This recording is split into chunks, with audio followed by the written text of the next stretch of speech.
The biggest thing that's going to be new about Lost Planet 2 is the introduction of 4-player co-op. It's the first time we've had it in the series, 4-player online at the same time. I'm relaying the latest intercepted transmissions now. Lost Planet 2 is certainly all about working together in a team, working things out with other players and coming up with ways to overcome the challenges that you'll see in the game. I think you'll find it to be a very different experience to any co-op game you've played before, and I think users are really going to enjoy it.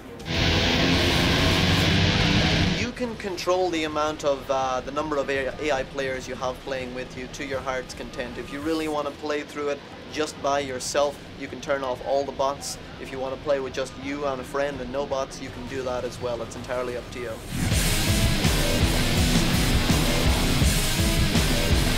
Yeah, huge bosses are a real feature of the Lost Planet series, and we had great fun coming up with new ideas for the bosses in Lost Planet 2.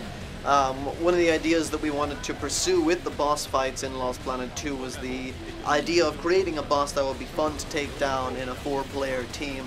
Bosses that you really had different experiences with depending on what part you were playing in. For example, the boss we're showing here at Comic-Con, you can fight him not just from the outside, you can also go inside his body and fight him from inside. Coming up with different ideas like that was a lot of fun. The idea that was in Lost Planet 1 of collecting thermal energy to progress through the game is still in the game, just in a slightly different form. Obviously, without the snow, what you use thermal energy for is to power the robotic vital suits, power certain weapons. You can think of thermal energy as being the equivalent of, our real-world gasoline.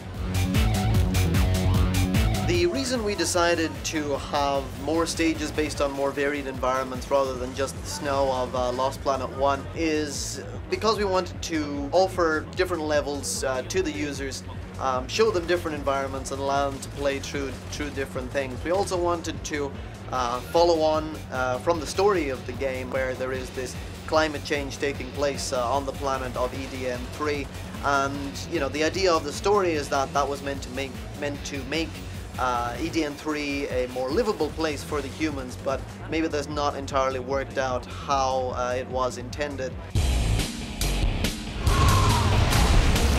Lost Planet 2 is going to be out on Xbox 360 and PlayStation 3. We can't give it an exact release date right about now, but I can tell you we're working hard to have it out sometime this winter.